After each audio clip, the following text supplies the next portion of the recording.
okay to shoot him if he comes in the store? I can't tell you that you can do that, but you do what you have to do to protect your baby.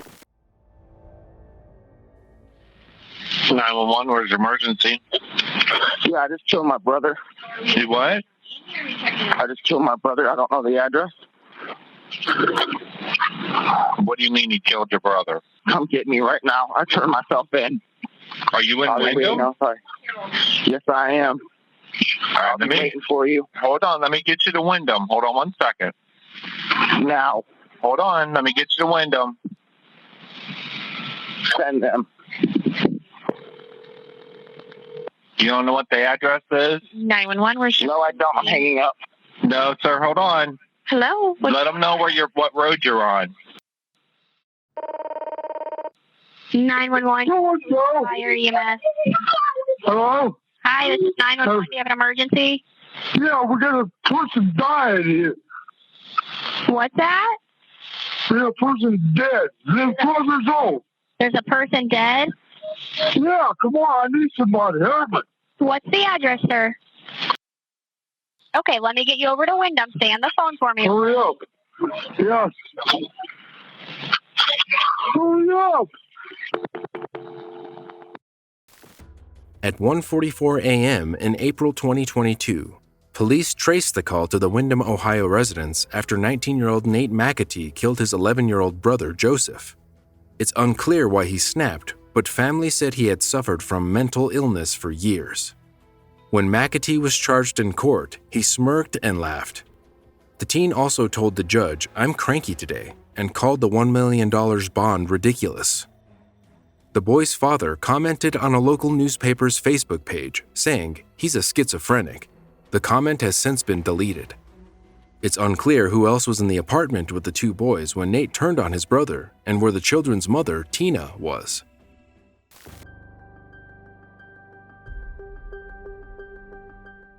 Zoom when it snapped like this. Yeah, no more trails. Carol Body's volume. This is something that I never ever in my wildest dreams predicted could ever happen. Seemingly out of the blue, 45-year-old George Brinkman went on a killing spree, methodically murdering people close to him. On Saturday, June 10, 2017, Suzanne Taylor and her daughters were held captive inside their Ohio home.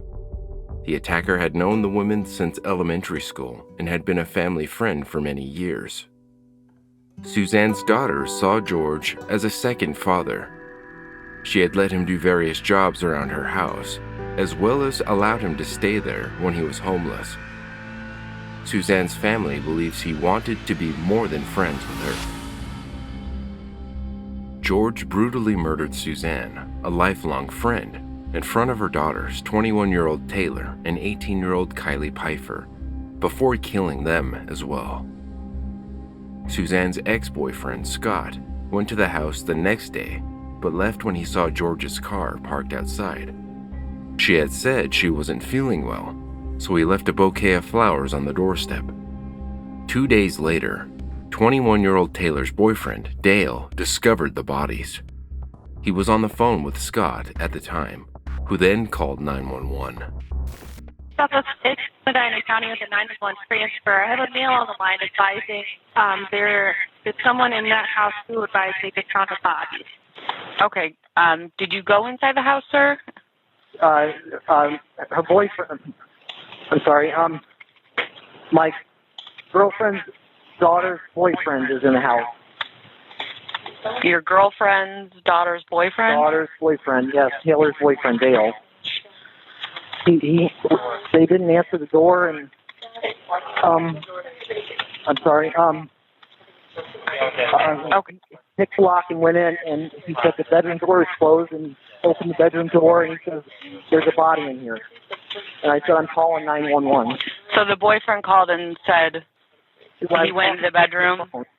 He called me earlier and said, "Hey, something's wrong because all the cars are here and the door's locked and I don't hear the dog and that stuff." And yesterday I was there and I dropped off flowers, and it was kind of the same thing where I didn't hear the dog bark, and all the cars were there, and there was her friend George's car was there, and I left flowers, and the flowers were inside his bed.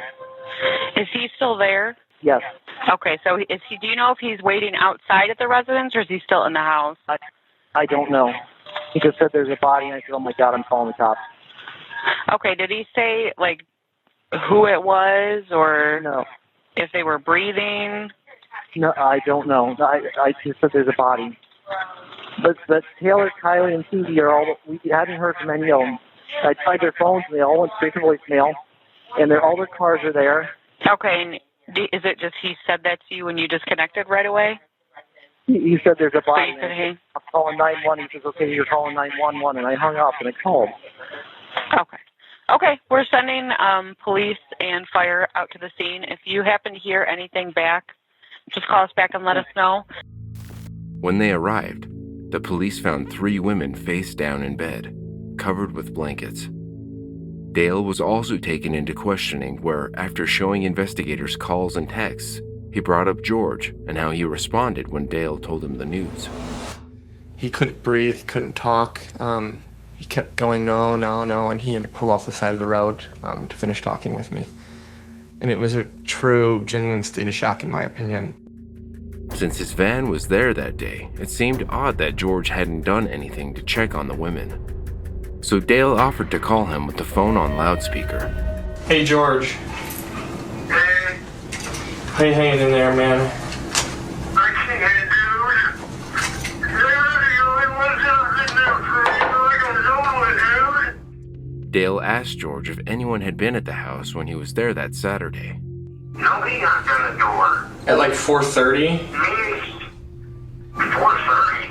Scott said he rolled up about 4:30, and he said your van was there, but you weren't in the van. What the hell was that? Was that you? That's my phone going off. People are texting me with condolences. I'm just trying to get a timeline mentally for myself. I'm at the top of the list because I don't know if I was the last one to see them. What if I would have stayed in business a little longer, but things have changed? They cleared Dale as a possible suspect, but the FBI asked if Scott or George may have done this. Scott was then questioned as well. His alibi added up, but the realization that he may have been at the house at the time of the murder was devastating. He, too, brought up red flags about George, saying that the man often went to extremes. The young woman's hair was found around the house, suggesting the killer cut it before her murder. This was a strange fact, but hinted that the murders may have been emotional.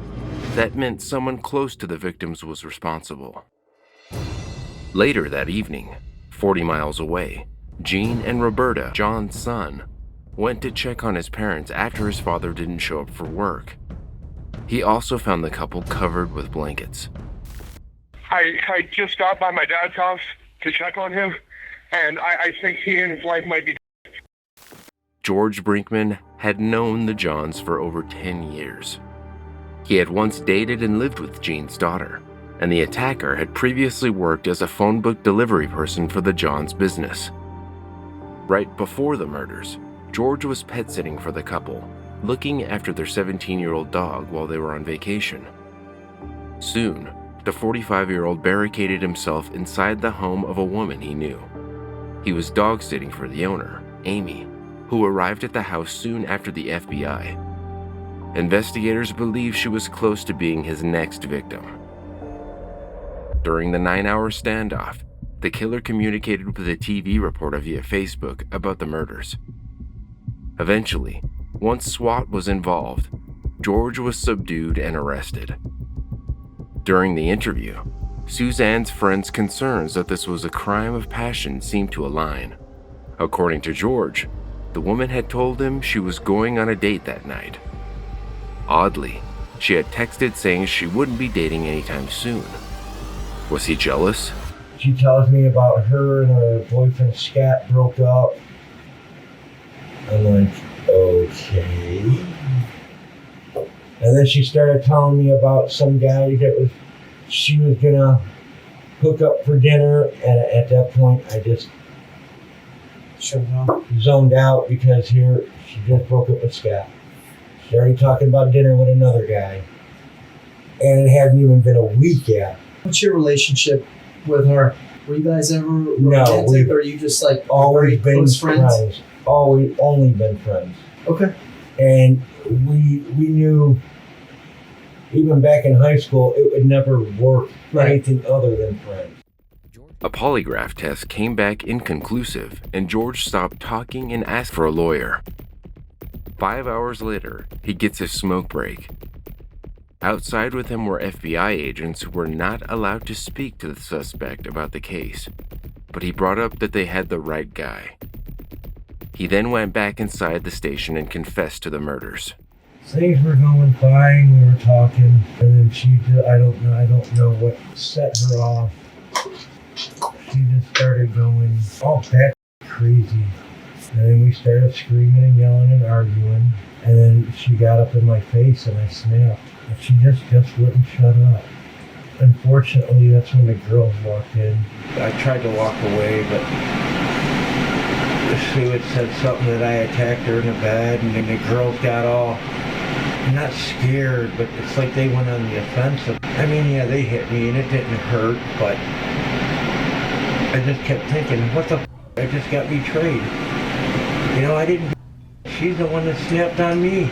And I wasn't going to hurt them. I was just going to tie them up and just walk away.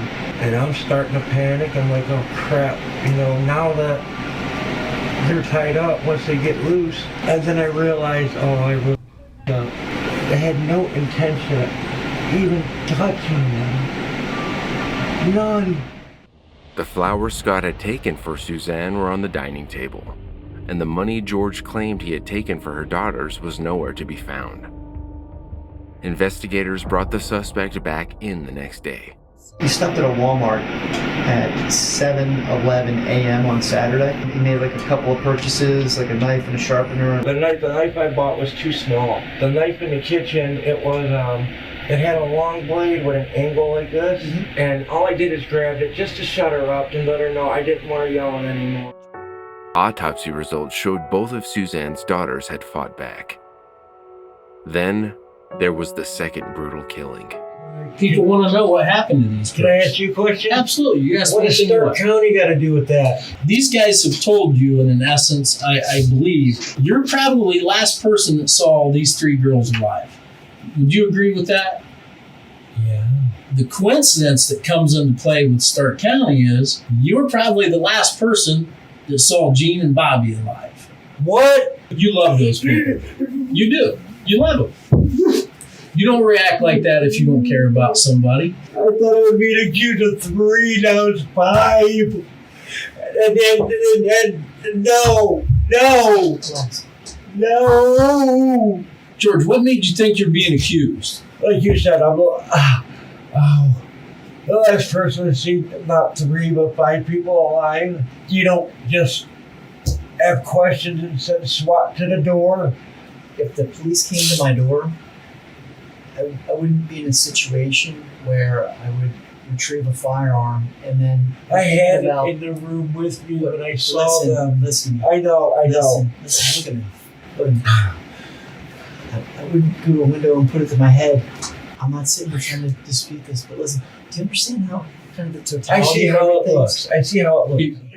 Investigators then managed to get George to tell his version of what happened at the Johns' house. Bobby started in on me. Jack, the dog, had fallen, and something had happened to his face. She had medicine that I was giving him at, once in the morning and once at night to help it heal. And she picked him up, and she said it looked worse, that I didn't do anything to take care of the dogs. And I made a mistake, and I lit a cigarette in the house. And he started going on this holier-than-thou attitude about smoking, because he's a reformed smoker. Just the stress from the day before. The stress from the day before was referring to Suzanne, Taylor, and Kylie's murder. I just couldn't take being yelled at no more. Bobby sat up and was screaming, and all I did is I just said, shut up. And I didn't even know I pulled the trigger. I was just pointing at the guy like you would point your finger at somebody. George stole $140 from the couple before fleeing the state. Surprisingly, after the 2-day killing spree, he was granted a $75 million bond. Prior to this, the killer had 3 minor brushes with the law: disorderly conduct in 1990, criminal mischief in 1991, and passing bad checks in 1998. The 45-year-old pleaded guilty to the murders and was sentenced to death in both cases. In July 2021, the Ohio Supreme Court vacated his convictions and death sentences for Suzanne and her daughter's murders due to concerns about his understanding of the rights he was waiving by pleading guilty. This does not affect his convictions and sentences in the Johns case. His execution is scheduled for September 23, 2026.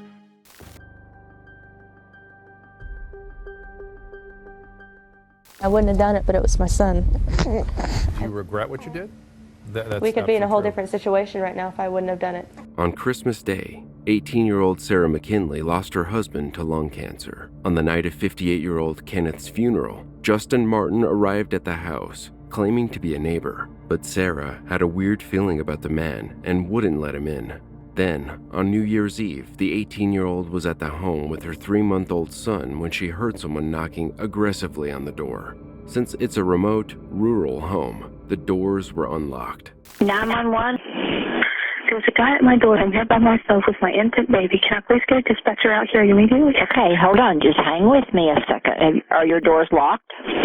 Yes, I've got 2 guns in my hand. Is it okay to shoot him if he comes in the store? You have to do whatever you can do to protect yourself. I can't tell you that you can do that, but you do what you have to do to protect your baby.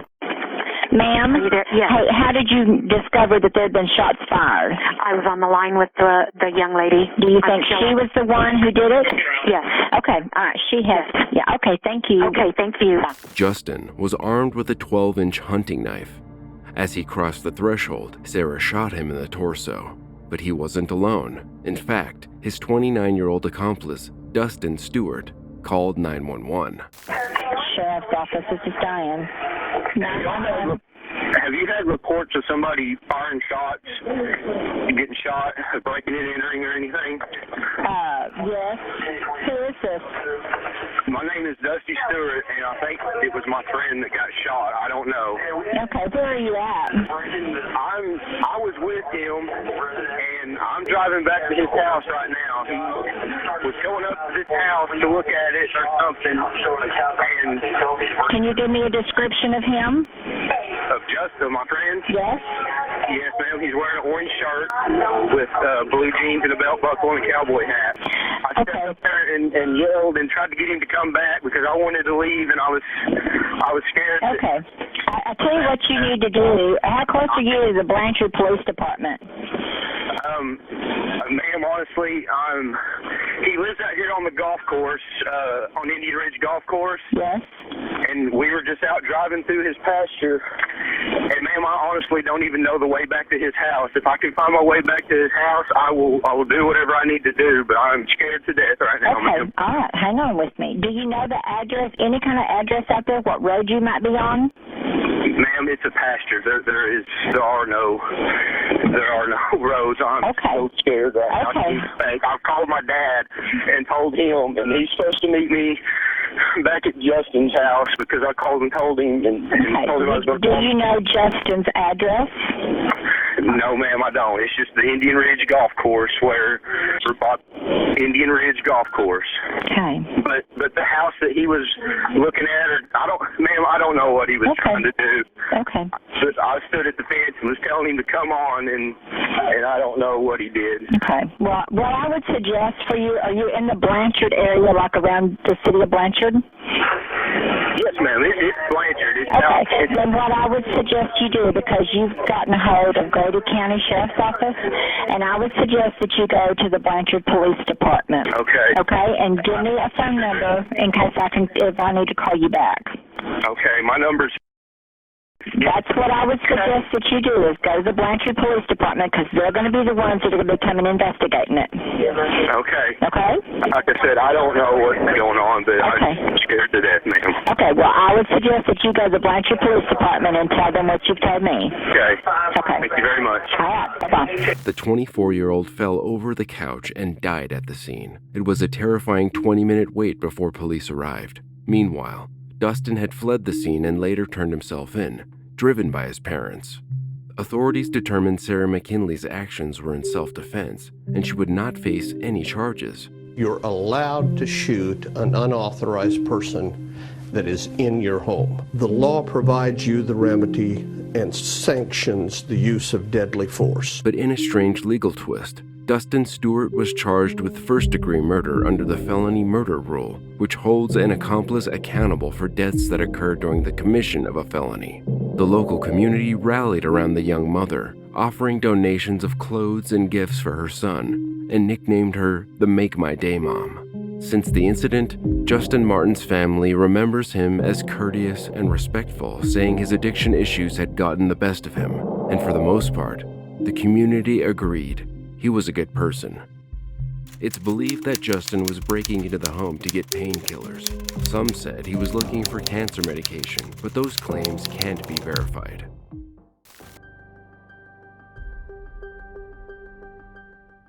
If you have information that you think can be helpful in helping us either locate Kassan Thomas, locate Nala Jackson, or even the vehicle, we want that information. It was a routine stop that quickly became every parent's worst nightmare. On the evening of December 19th, 2022, a mother pulled into a Donato's Pizza in Columbus, Ohio to pick up a DoorDash order. Her 5-month-old twins, Kason and Kyer Thomas, were asleep in the back seat of her black 2010 Honda Accord. She left the car running, thinking she would be back in just a moment. But in that brief time, her world was turned upside down. A homeless woman, later identified as 24-year-old Nala Tomiko Jackson, stole the car with both babies still inside. The mother, frantic, immediately called 911, begging for help to find her children. 911, what's the address of your emergency?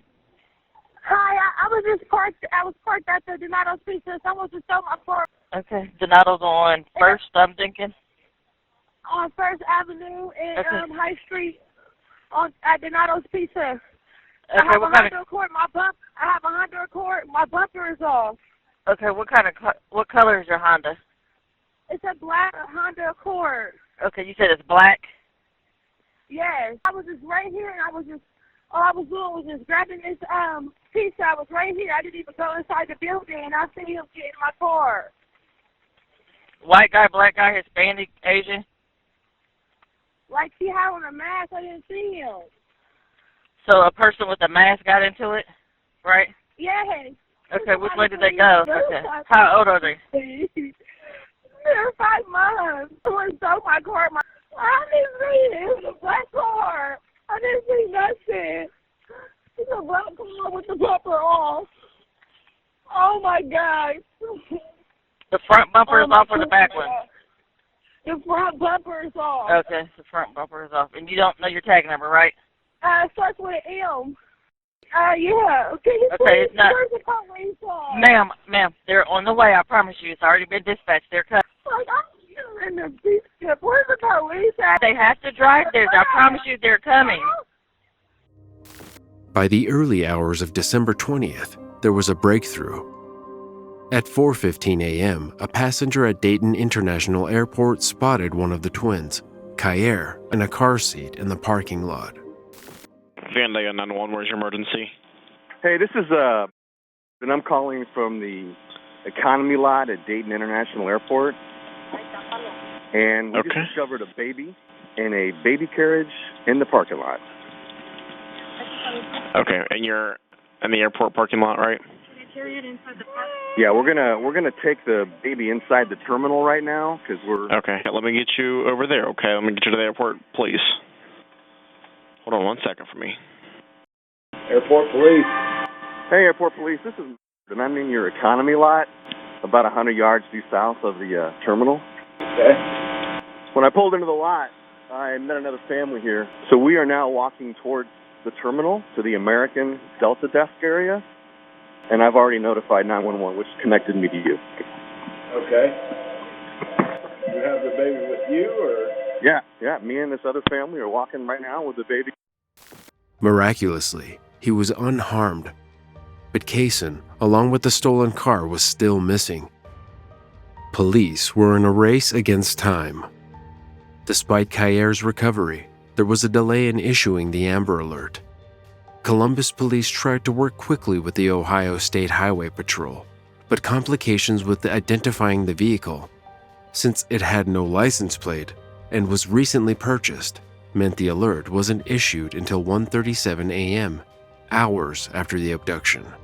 If we would have seen it sooner, we could have done something, but we had no idea. I would have hit our silent alarm to alert the police and keep tabs on the woman. Picture was plastered everywhere. I saw the photo, I was like, that's that lady that came in last night, and we were all kind of beating ourselves up about it a little bit. But there was just something about her that just didn't seem right, you know. It was kind of weird. Maybe we could have done something, and I know between James and I, we definitely would have done something if we would have known. She was more than happy to sit here and chat with us, so we could have held her here for 10 or 15 minutes while somebody snuck away and made a phone call.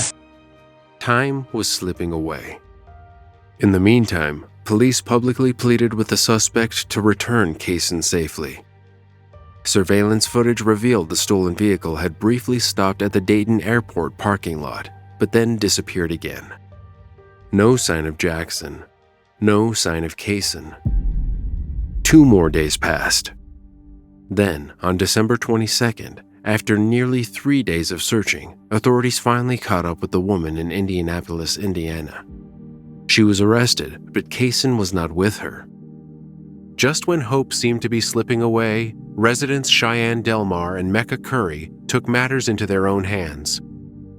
Following their own leads, they discovered the stolen Honda Accord parked outside a Papa John's restaurant, with Kaysen still inside. The baby was cold but alive. Against all odds, after 3 long days, Kaysen was reunited with his family. And we are really just some mothers that were determined to find a baby and find a woman. It started as me going to the gas station in Indianapolis because, for one, she's not even from here. She's not from Indianapolis. This happened in Ohio. She was outside the gas station selling toys.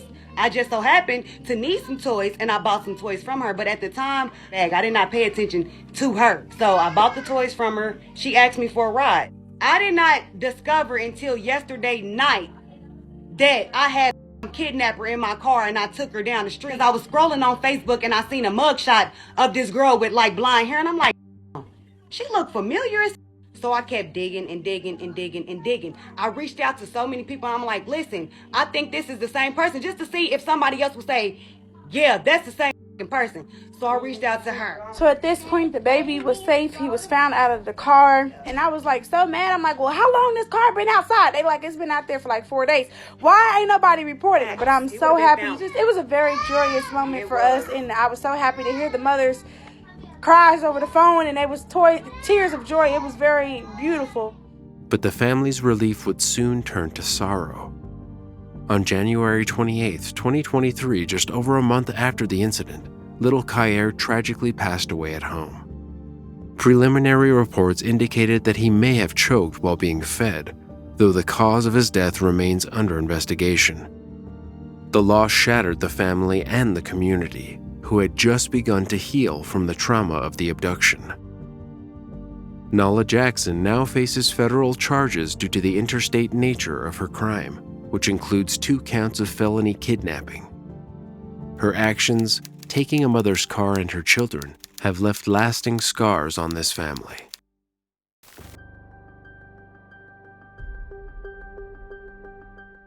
Due to the nature of the offenses and number of victims, Your Honor, based on the facts of this case, it is clear that this was a horrendous murder. That was more than just a murder, it was an execution.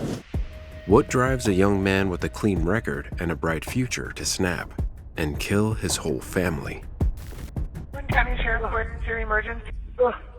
Someone broke into our house. Our address is. I've been shot.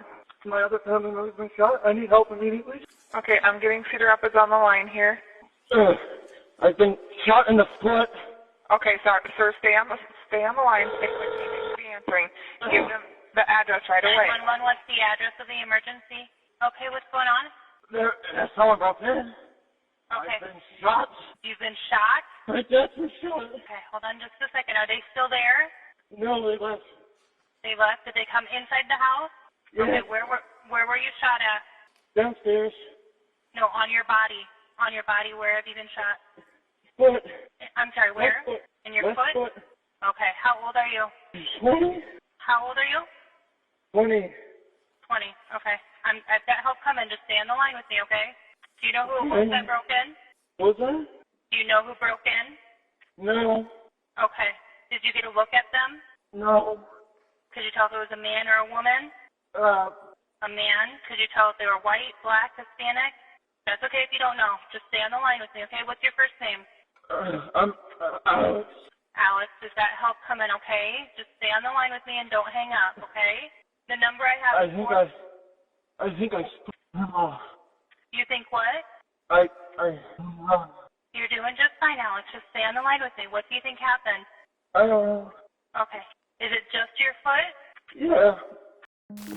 When police arrived at the Cedar Rapids home, 20-year-old Alexander Jackson told them he'd been shot in the foot during a struggle with an intruder. He claimed the fight was with a black man wearing black clothes and green shoes, and that the two had wrestled over the family's Browning .22 caliber semi-automatic rifle. The moment the officers stepped inside, it was clear something was horribly wrong. In the living room, Alexander's father, Jan, lay motionless on the floor. Upstairs, they found his mother, Melissa, and his younger sister, Sabrina, both in their bedrooms, both killed by multiple gunshot wounds. Alexander was taken to the hospital for treatment, where police questioned him for nearly 4 hours. All right, so you go to bed at about 11 last night on the porch. Were you the last one to go to bed? Maybe. I think my mom was still. You go to bed, and then what time did you wake up this morning? I woke up and heard gunshots. I heard him downstairs, so I went downstairs. He was messing with my dad's gun. What kind of gun? 22. Alex, do you guys have, one of my coworkers is out at the house. They were hoping to get some video of this, what happened. You guys have like an EVR or anything? Camera system at your house? There's like a camera in front. During the interrogation, they told him there was no evidence of anyone approaching the house. And we're not here to, again, to judge you. I mean, I think you're a nice guy. But something bad happened, and there's a reason why something bad happened. I know you know that reason, but I don't. And I want to understand it. Okay, I don't know. Well, you do. What happened that led to the events today? What caused this? I don't know. I just woke up in the morning. Okay. Well, you know that somebody hurt your family. Yeah. And you know who hurt your family. No. So the person that hurt your family was inside your home. Who? Well, it's not me. the evidence is pointing towards that you did. Can't you do some like lab stuff? Still, the 20-year-old stuck to his story. Even later, when questioned again at the police station, he continued to insist that he hadn't killed his parents or sister. Who's using your phone at 6 a.m. to get on social media? Maybe me? I don't know. I don't remember. How could you use it at 6 if you were asleep till 8? You see what we're saying, Alex? It's time. Alex. Time to just. Not the point. The gig's up, bud. We took into account your theory about a ski masked intruder coming in with the worst description on the planet, and we gave it due diligence. Okay? I told you we went into this, and there was nothing about this story that seemed like it was an intruder, right? But you didn't want to change your story. You wanted to stick with the intruder. And we want to be thorough. We've talked to your friends. We've talked to friends of your sisters. You know, we understand the baggage of the weight that you're under. You know, these things do not just come out of the blue. We took into account your story. And now that we've completely thrown that out, knowing that that's not possible, we're coming to you for an explanation. Not some story. A story's made up. I didn't do it. Are you ashamed? Is that why you don't want to tell us? But the evidence told a different story. By the end of the night, Alexander Jackson was formally charged with their murders. So what drove him to do it? Investigators believed it was one of the most common motives: money. Jan Jackson had told his son to either get a job or move out of the house because he was failing college. That was also the only thing the 20-year-old was upfront with police about. With only $30 in his bank account, Alexander was not exactly financially stable, and he would have inherited his parents' estate valued at more than $2 million. During the trial, the jury was presented with evidence that challenged Alexander's version of events. Surveillance footage from the Jackson home and a neighboring house showed no sign of an intruder. A crime scene investigator testified that 2 palm prints on the murder weapon belonged to Alexander. Would you expect the quality of a print to be that good if a struggle was ensuing over this firearm? Not at all. If there's a struggle and somebody was gripping the gun there, that means there's forces on both sides, so that gun's going to be moving around. Prints are very delicate, so, as we described earlier, if you slide your hand across something, it makes smear marks and kind of distorts the whole print. Those prints didn't really have any indication at all of that type of movement on the print. Means that they were large enough and of good quality enough. There's a lot of crisp detail in those prints. The defense attempted to poke holes in the case. The night before, Alex was with his family, having dinner, watching movies. Shortly after, Alex goes to his bedroom and retrieves this .22 Browning rifle. And that way, him and his father can clean this rifle. They had plans to go to the shooting range that next day. You'll hear that officers took multiple swabs from Alex, multiple swabs from areas around his body, that they tested different pieces of clothing that he had on. And officers found no other blood on Alex except from his own body. They pointed to a third, unidentified fingerprint on the rifle that couldn't be traced and questioned the reliability of the motion detection cameras at the scene. In contrast, the prosecution highlighted the fact that Alexander never called out for his mother or sister during his 911 call, arguing this was because he already knew that they were dead. Blood spatter near his bed suggested he had shot himself there, not in the downstairs living room where he claimed to have struggled with an intruder. The defendant's concocted story of a phantom burglar shows the defendant acted out of malice and calculated intent to get away with these murders, and he's clearly a danger to the community. The rifle became a critical focus of the trial. A firearms expert testified that the gun's unusual reloading process was so complicated that even they had to look up an online tutorial to figure it out. This made it unlikely that a random intruder could have used the weapon so efficiently. But for someone familiar with the gun, like Alexander, reloading would have been second nature. Family, friends, and Eagle Scout leaders told the court that the 20-year-old was not a violent person and that he was not capable of the crime. As to each of the 3 counts, form of verdict 2 has been executed. We, the jury, find the defendant, Alexander Jackson, guilty of the offense of murder in the first degree.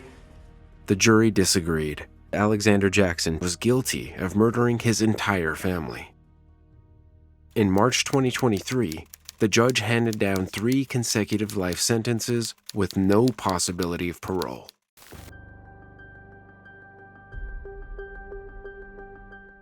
My name is Lindsay Parton, and I have been in prison for the last 3 years for something I didn't do. I love Hannah very much, and I want justice for her too, but this isn't it. 3-year-old Hannah Weshy was dropped off at her babysitter, Lindsay Parton's home. The little girl asked her dad for extra kisses before he headed off to work. Not long after, Lindsay made this call. I babysit kids, Yes. And he just dropped her off, and all of a sudden she's sad. She was pretty bad yesterday, and she's been fine. And then all of a sudden he dropped off this morning, and she walked in and she's kind of passed out. Okay. I don't know. Are you with her now? Yes, and so was her dad. I called her. Yes, hurry, she's bad. There's something wrong. Okay. Is she awake right now? Yeah. No, stay on the line with me. I have to ask you a few questions while my partner gets the medics dispatched. Okay, is she breathing? Yes, in and out. Okay. Yes, in and out. I don't know what's wrong. Okay, is her breathing completely normal? Oh, yes, almost gone. Hurry, please. Okay, they're on the way right now. I'm just asking you a few questions so while they're on the way. Let her lay down. I think it's better. I don't know what's better. Okay, lay her down on her back. Out. Lay her down on her back and let her head tilt back. Okay.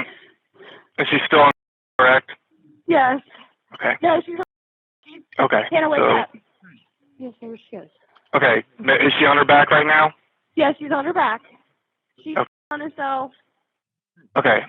Kneel right next to her and look in her mouth for any food or vomit. Her daddy's here too. Her daddy's here too. She just gasped. Okay. Is there anything in her mouth? No, there's nothing in her mouth. Okay. Now place your hand on her forehead and other hand on under her neck. Then tilt her head back. Okay. Put your ear next to her mouth. Can you feel or hear anything? Yes. Yes. Is she breathing? Yes, I feel some air coming out of her mouth. Yes, she's doing her breath. Okay. Just a little bit? Yeah. Okay. She's okay. She's breathing. She's okay. Okay. Is her breathing effective? Yeah, actually, I mean, she's still breathing. I gotta put clothes on. Oh my God. I cannot believe this is happening. She's really bad yesterday. We were playing here in the garage. Okay. I want you to stay right with her and make sure her head is carefully tilted back and check her breathing often. Sir, I just had a robe on. I'm trying to throw clothes on really quick. That's good. That's okay. Oh my God. All right. Can you give me the phone to someone who's with her? I'm literally throwing my shirt on as I'm running back to the garage. She dropped her off. Is she in the garage right now? Yes. Okay. Is the garage open? Yes, the back door's open. Come around the side. Okay. What's your name? Lindsay. Lindsay, what's your last name? Parton. Harton? Yes. Okay, what's your phone number, Lindsay? Is that her crying in the background? No, that's my little one. Okay. Okay, are you with her now? Yeah. Okay, I'm right. Yes. Ma'am? She okay? No, she's not okay. Lindsay, what's going on? Okay, is her head tilted back and is she on her back? Yes, her head is back. Get her back. Yeah. Okay. And there's nothing in her mouth, correct? No, there's not. Hey. Hey, wake up. You're okay. Okay, just make sure her head is tilted back. That will assure that her airway is open. Breathe. Hey. Okay. Come So on. the medic is on the way, and we've got the deputy on the way as well. All right. And so the deputy will get there and help you out too. Okay, just make sure that she's flat on her back and that her head is tilted back. Hey. That's going to open her airway for her. Breathe. Make sure that there's nothing under her head. There's nothing under her head. Breathe. Okay. Flat on her back. Hannah. Hey. Hey. Is she changing color at all? No. Not yet. No? Okay. Hey. It's okay. Please, okay. There you go. There you go, honey. There you go. Dispatch Oxford Mutual to help on Okay. Is that her in the background? Her breathing, yes. Yes. Okay. Correct. All right. They're on their way to you. Hey, what's the matter? Fucking shock or something. I don't know what could be wrong with her. I don't either. She was fine. We just walked in the house. She got up, brushed her teeth. I don't know. Lindsay, it's okay. They're on the way. Walked in the house and just go. She's okay. Keep breathing, my little love bucket. Okay. Is she still laying on her back? Yes. Yes. Okay. And is her head still tilted back? Yes. Okay. No, I know. All of a sudden, I was like, Hannah, are you okay? Just get up, girl. And she just laid there. Hannah. Oh, she got a face for it. Yeah, she did on that Hey. toy right there. Hey. Parkinson. Hey. Look at Daddy. Hannah. Look up. Easy. You're okay. I love you. Hannah. I love you, Buttercup. Hey. Hey, wake up. There we go. Here we go. Is she waking up now? No. No, she's still No. doing the same thing, but she's, I mean. There you go. Look at that. Okay, Yeah. so are you in the garage right now? And the garage door's open? They pull in the back. They pull in the front of the driveway. Just come to the right of the house, around to the back. We're in the back door. The back door's open. Okay. Back door's open. Yeah. To the right of the house. Okay, I'll let the deputy and the medics know that. Good girl. There you go. Deep breath. Deep breath. Say, oh. Come on. Hey. Hey. I don't understand what's happening. Breathe. Hey. Okay, I'll let you know when they get there. Okay. No, open your eyes. Breathe. Open your eyes, baby. How's she doing now? Same. Same? Hey. It's okay. It's okay. I love you. No. God, no. I don't know. Hey. She's fine. She walked in and said, Daddy, I want to lay back down. Let's go on the couch. And started to take her jacket off. Okay, it looks like the medic just showed up. All right. Is someone able to go out there and flag them down? She just went inside and she's maybe going that way. Okay. Keep letting down. Hey. Yeah, she's on her way out. I know. Okay. Look. There you go. Okay, tell me when they're right there with her. All right. Hannah. Look at Daddy. What's the matter? Hey, what's the matter? Look at Daddy. Do you look at Daddy? Baby. What the hell are they waiting on? They're backing in. You're okay. She's just not moving. I know. I don't understand. This is all of a sudden she went. Okay, they've got to get their equipment ready. I know. I'm just scared. It's okay. They're going to be there. They're here. They're backing Okay. in. Hannah, look at Daddy. What's the matter? Hey. At first she's in shock. I don't Hey. understand. Breathe. Breathe. Okay, just keep her flat on her back and her head tilted back until the medics get there. We are. Okay. Hey. Hey. They are here. Okay. All right, I'll go ahead and disconnect now. Okay. Thank you. Bye-bye. You're welcome. Bye. Hannah was rushed to the hospital with severe head trauma. From the start, police were confident that it was either Lindsay or her father, Jason Weshy, who had harmed the little girl. Both were questioned within hours of the call. Her father was interviewed at the hospital, and the babysitter was interviewed at the police station. When the 36-year-old was interrogated, she agreed to speak to them without an attorney twice. I have a couple questions I want to ask you. Sure. And listen to me. And I don't know if since you've been in here talking to them, because I've been meeting with my boss, if you've been talking about an attorney or anything. So I just want to make sure because I have a couple more questions I want to ask you, but I want to make sure you are still well aware of your rights. Yeah. Okay. So I just want to go I didn't do through. anything wrong. And I realize that you should. Right. Okay, but I want to go through them one more time real fast, okay? Just to make sure I'm good at asking you a couple questions. You understand your rights as I read them to you? Are you okay answering a couple more questions knowing your rights? Yes. Okay. Lindsay also willingly handed over her phone. During the first interview, she spoke about what had happened that day. I'm honestly in shock. It was literally 30 seconds to a minute. Him dropping her off and us walking in the house. And she collapsed. I hadn't even shut the door behind me yet. At one stage, it sounded like Lindsay had messed up the timeline, but the detective was wrong this time. 6:52 a.m.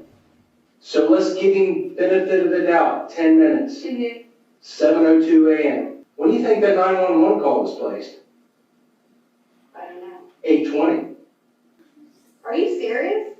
1 hour and 18 minutes later. Pull up my calls when the 911 was called.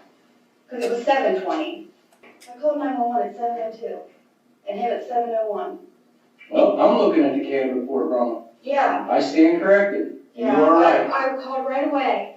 I'm like, there's no way that it was an hour. It was right away. I mean, it happened within seconds. After an hour and a half, she was allowed to go home. Presuming her involvement was cleared, the babysitter went to the hospital but was denied access to Hannah's ward. Jason told Lindsay that the 3-year-old had suffered an aneurysm but would be fine.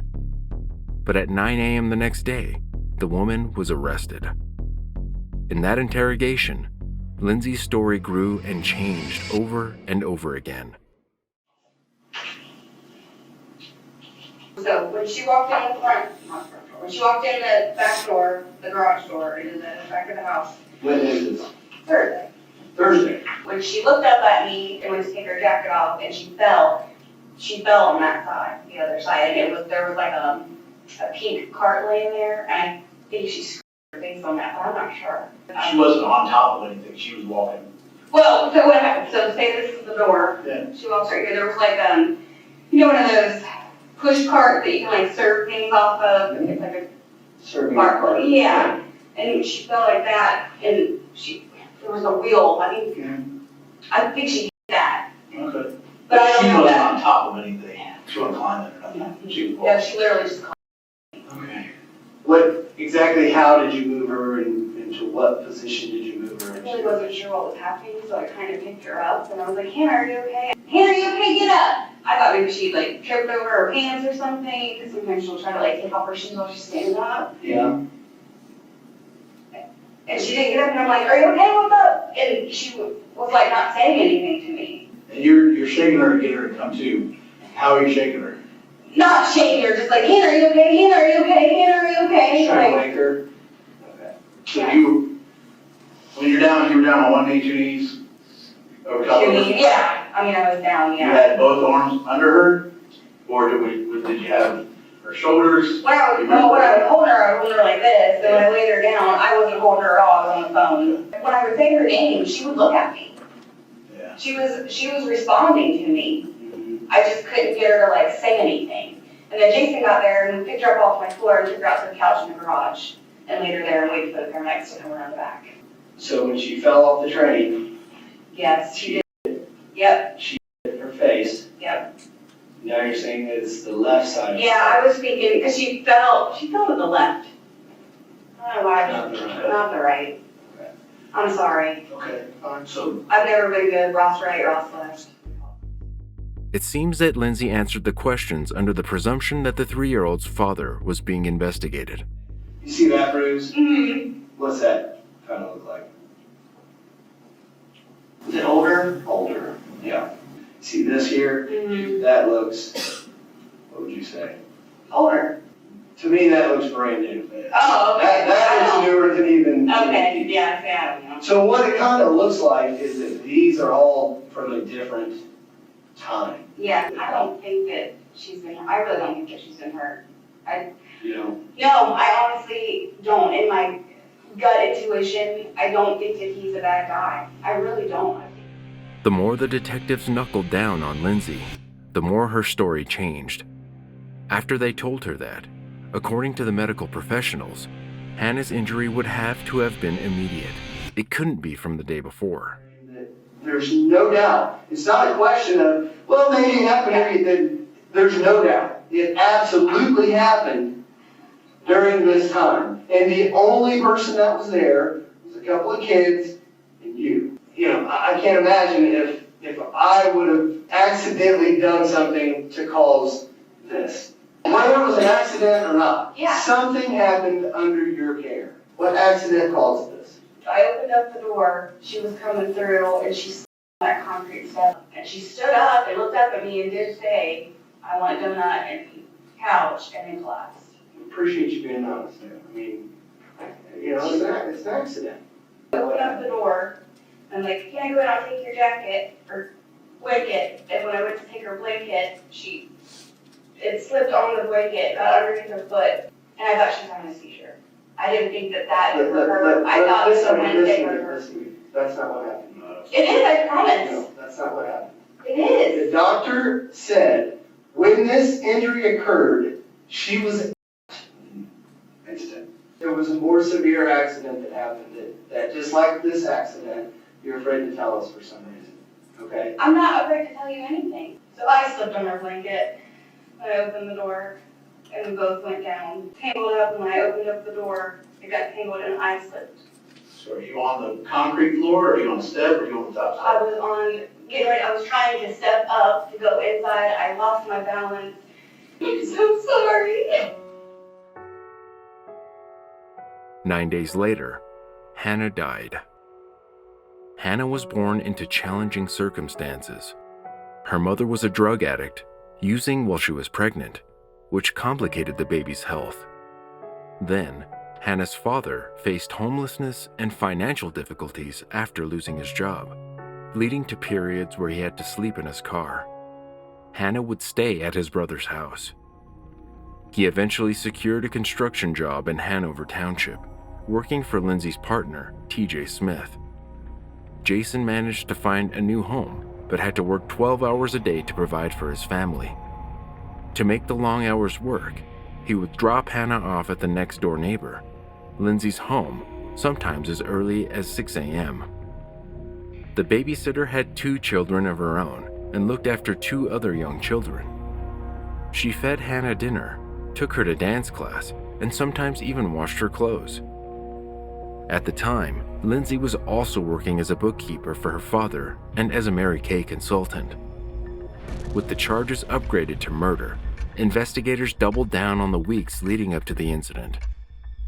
Most notably, Lindsay had been frustrated with Jason over delayed babysitting payments of only $30 per day, and with Hannah after the little girl dumped a ketchup bottle down the toilet. They believe that on March 8th, she hit the breaking point and harmed the child. Hannah is more wild than that. Okay. She's a dad, that's all she has. This is where I see the difference. When TJ gets home, it's that this morning times a million. Right, yeah. Because they haven't seen him. He's the fun guy. I'm not the fun guy. Right. You know, and I feel like that's the kind of the way it is with her. March 6th, March 7th, and March 8th of 2018 are important dates in this case because those were the last few days of 3-year-old, 32-pound, 3-foot tall Hannah Weshy's life. There's only 2 people that can tell us what happened here, Hannah and this defendant. And Hannah's not here to tell us what happened. In April 2019, Lindsay went to trial on charges of murder, involuntary manslaughter, and child endangering. Over the 7 days, several key findings and evidence were presented to the jury. Some were provided by the accused killer herself. The trial began with the prosecution presenting a compelling case, anchored by medical expert testimony saying that Hannah's injuries could not have occurred through an accidental fall. Do you have an opinion to a reasonable degree of medical certainty as to whether or not Hannah could have been walking or talking or behaving in a normal fashion after receiving the injuries that resulted in her death? She could not. She would be neurologically abnormal right away, probably unresponsive within moments. This is really serious. From ground level, a simple fall cannot explain this injury. This is much too great a force. The defense highlighted that Hannah could have had a lucid interval after the injury, which might not align with the timeline. Instead, saying the toddler hurt herself while she was playing 2 days before the critical incident. Lindsay claimed there were warning signs that something was wrong with the toddler's health. The babysitter recalled telling Jason that his daughter often had headaches, sometimes so severe she had to nap. Monday, we went to dance, and she didn't want to dance. She wanted to sit with my mom, and she was really quiet. My mom was like, I was trying to talk to her, and I was giving her, peanut butter crackers, and she wasn't really, responding to me. And she's been quieter this week. Okay. So, I don't know. And she has been complaining of headaches the past couple weeks. And to me, since I've known her, her balance and stability has always been off. Well, I feel like her legs have always been I don't know, how that looked at. I don't know how to make. She's not coordinated. She's not coordinated. Yeah. The father allegedly said it was just allergies, and Lindsay could give Hannah Tylenol. Once was 5 days before her death. On another occasion, the babysitter told the police about these incidents the second time she was interviewed. So you're very aware of some bruises. Oh, yeah, yeah. I looked like pebble bruises from when she fell. She literally, so she had on cowboy boots with the heels. Yeah. Yep. That's exactly where she fell and on her chin. She didn't even, her hand didn't even hit. Like what she was doing, and I can show you how she was running like this, and then looked back and went like that. Literally. Did she slide? Or? No, it was just bam, bam. Yeah. She got right back up and kept running. I said, hey, are you okay? I'm okay. She was standing up on it, doing the surfing thing, and it went out from the side, and she went down like that. Her arms back. Yeah. And I freaked out and ran out there. I'm like, are you okay? She jumped back up, and she said, yeah, I'm fine. What was she complaining? Headache. Her head hurt. These could explain the bruises found on the toddler. In contrast, the babysitter's search for how to treat and hide bruising was highlighted. It begged the question of why Lindsay would want to hide bruises if they hadn't happened in her care. Her response: she looked it up in an attempt to care for the child after unintended injuries. Lindsay's attorney told the court that on March 8th, Jason brought Hannah to the residence with a blanket over her head, her hood pulled up, and the child collapsed 30 seconds later. While focusing on the father, the defense pointed out that he had provided conflicting accounts about the days before the incident. Wednesday, March 7th of 2018, which would be the night before or the day before. Yes, ma'am. Do you recall what time you picked Hannah up that day? It was a late night that night. It was about 7:00 p.m. What did you do after that? After that, I ended up I had a friend of mine stay at my house, and I dropped him back off at his apartment that night. You remember telling detectives you went to go get milk? Yes, ma'am, I do. Did you do that? No, ma'am. Did you look through your phone at all to check texts and figure out what you'd done on those last few days? No, ma'am, I wasn't worried about that. I was worried about my daughter. You were worried, actually, because you know that the detectives are looking at you or Lindsay Parton. It's one of you, correct? Correct. And so you lied to the police about your whereabouts on the last night of Hannah's life, correct? Correct. You lied about who was present with Hannah. Correct.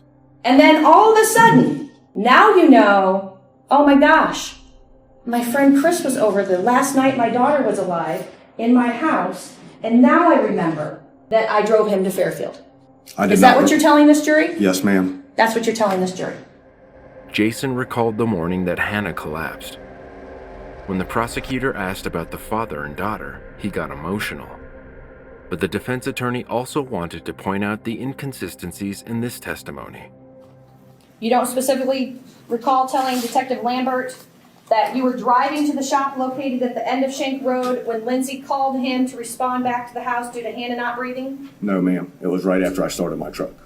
And Lindsay calls you at 7:00 and 47 seconds, correct? Yes, that's the phone call I missed.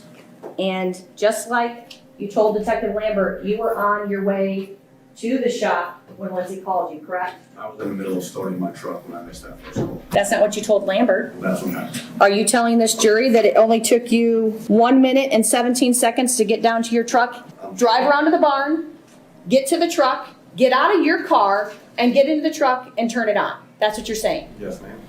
The shop's not that far from the house. And you had left the truck running?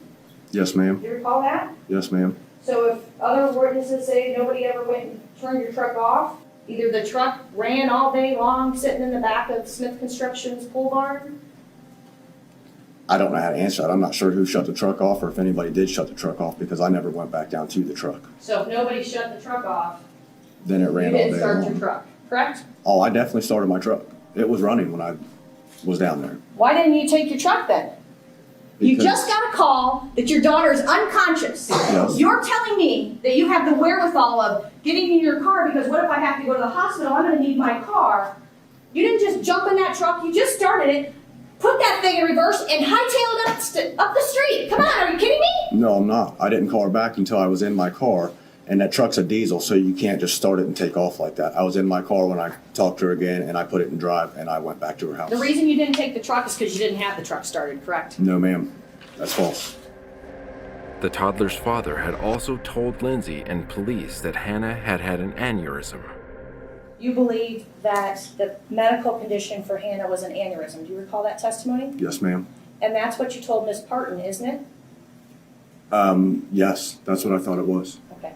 And did you tell her that both at Fort Hamilton Hospital as well as when she was down there for the evening at Children's Hospital? Yes, ma'am. You sat with Lindsay for a period of time at the hospital, correct? Yes, ma'am. And is that when you told her about the aneurysm? Lindsay? Yes. No, that was my assumption. Nobody said aneurysm. When the EMTs took her, they told me it looked like she has blood on her brain. Lindsay's team also showed photographs of his untidy and dirty apartment, where Hannah slept on a mattress. Every surface of the room was covered with clothes, toys, and uneaten food. Another point of contention was Jason's GoFundMe campaign after the toddler was hospitalized. Since he had not paid for childcare, how the funds were intended to be used was questioned. On the 7th day of the trial, Lindsay Parton took the stand, a move that experts would later say was a big mistake. Lindsay, did you cause harm to Hannah Weshy on March 8th? I did not. Did you cause harm to her on March 6th? I did not. Did you cause harm to her on March 7th? I did not. Why did you tell the police that you did? Because I wanted to protect everybody. And what do you mean by I wanted to protect everybody? In the first interview, I felt like it was all about TJ. I mean, they even asked me if I was an abused wife, if he was abusing me. And I cared about Jason. I didn't want anybody to be in trouble. They didn't care what I had to say. I felt pressured. I felt forced. I wanted to protect everybody. I felt bullied. Did you lie to the police? I told them what they wanted to hear. The jury deliberated 12 hours before delivering their verdict. As to count 1 of the indictment, we, the duly impaneled jury, do find the defendant Lindsay Parton guilty. As to count 2 of the indictment, guilty. As to count 3 of the indictment, guilty. As to count 4 of the indictment, guilty. As to count 5 of the indictment, guilty. And finally, verdict form 6. As to count 6 of the indictment, guilty. Lindsay Parton was sentenced to life in prison with a possibility of parole after 18 years. In September 2020, she appealed the conviction but was unsuccessful. Then, in March 2021, the Ohio Supreme Court declined to hear the case, effectively exhausting Lindsay's immediate avenues for appeal. But the woman is still adamant that she was wrongfully convicted. A Facebook page called Lindsay Parton is Innocent has over 1,000 members. In December 2022, a link to the Ohio Innocence Project was posted with the caption, "We can't wait to get here with Lindsay." The page highlighted potential issues with the police investigation and handling of the case. Inconsistencies in Jason Weshy's testimony and his initial failure to disclose certain details to investigators suggested that the situation might be more complex than initially presented. The page also believes Lindsay was coerced into giving a confession. According to an interview with Metro, the babysitter said, They promised me that they would not separate me from my babies, but they were ripped from my arms and taken into another room. In the interrogation room, Lindsay said detectives gave her different scenarios of what could have happened. She told the reporter that it was impossible to truly focus on what they were saying as her daughter was in hysterics and felt it would be easier to go along with it. Other than messages of support for the convicted killer, there have been no further updates. As it stands, the Ohio Innocence Project hasn't taken on the case.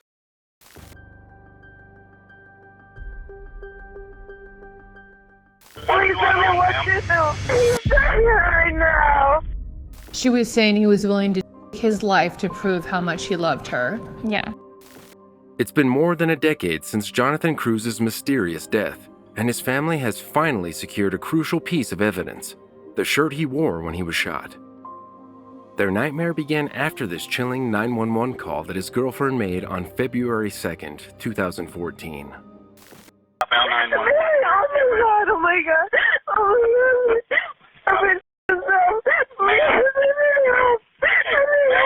Ma'am, I need you to tell me where you are. I don't know. At the apartment. Okay, Midline on.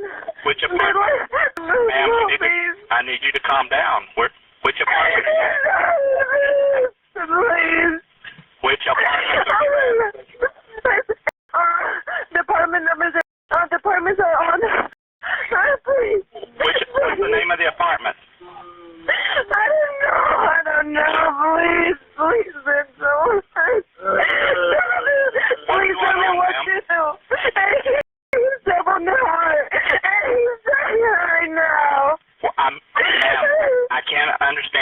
I need you to take a breath. Calm down. He's dying.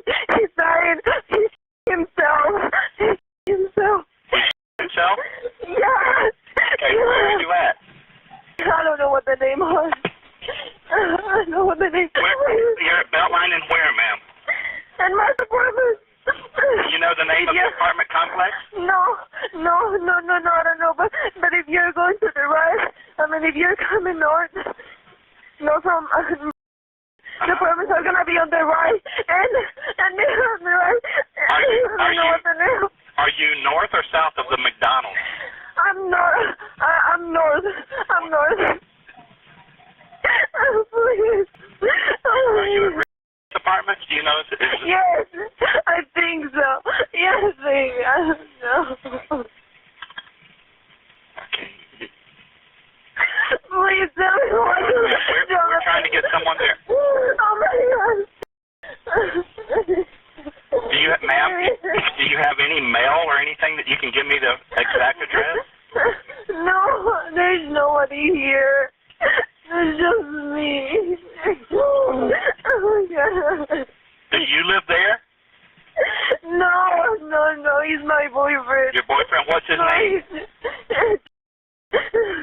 What? Yeah. Okay, is it or do you know? I don't know, I think so. I don't know. Okay, what exactly, did he use a gun or what happened? Yes, he used a gun.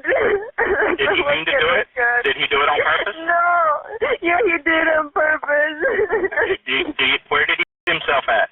I don't know. It seems that it's on there, but I'm just pressing on it. Is it his head or his chest? No, his chest. Okay, is there any way that you can go to a neighbor's or anything to let me know so you can verify the address for me? No, I don't want to leave him alone. Okay, so, ma'am, we need to find out the exact address so we can get help. Does he have a home phone? No, he doesn't have a home phone. No. All right, okay, when you're going north, is it past, is it north of Beltline? Yes. Is it just past? If you keep going on my, you pass on the right side, there's going to be a bank, and then there's going to be an apartment. Okay, so it's just past Beltline now, correct? Yeah. Okay, hold on a second for me. Stay on the line. We've got them en route to you, okay? Ma'am. Okay. Hello? Stop crying for me. Stop. I need you so we can help him, okay? I need you. Okay, stop crying. I need you to take a deep breath, okay? Take a breath. Take a breath. I need you to. We can't help him. Okay. Hold on. Listen to me. So we got to be able to find you. So I need you to find some way to tell me what the address is. Okay. I need you to walk outside. Go outside. And go to a neighbor. Oh my God, I did. I need you to stop. I need you to help me. You're gonna have to help me. Okay? We can't help him if you don't tell us where he is. Okay. I need you to do it now. I need you to go now. Okay. I need you to go now. Are you going outside? Yes. Okay, I want you to go and knock on a door or find a name of something. And while you're doing it, I need you to take a deep breath and collect yourself, okay? Calm down. Okay?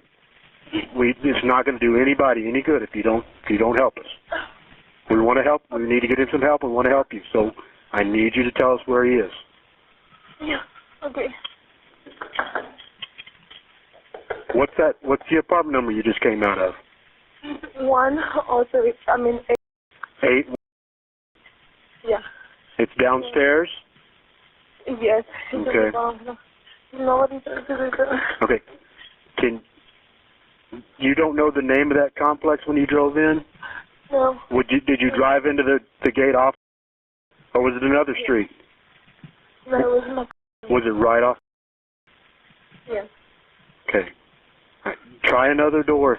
I need you to tell somebody to tell us exactly so we know where you are. Department. Okay. Yes. Okay. Now, how long has he been there? I don't know how long it will take. When's the last time you talked to him? I'm fine. Okay. Can I wait outside, okay? I need you to wait outside. Can you stay outside? Okay. Hey, I need you to wait outside. Can you do that? This is not helping. It's not helping. You need to go outside. I'm outside right now. Okay. You're not. It's not. That's not helping you. If you go, you just need to wait outside. Okay. I am outside. Okay. Just wait there, and wait and watch for the firemen. Okay. Okay. Watch for the firemen. Are you standing by the street? What?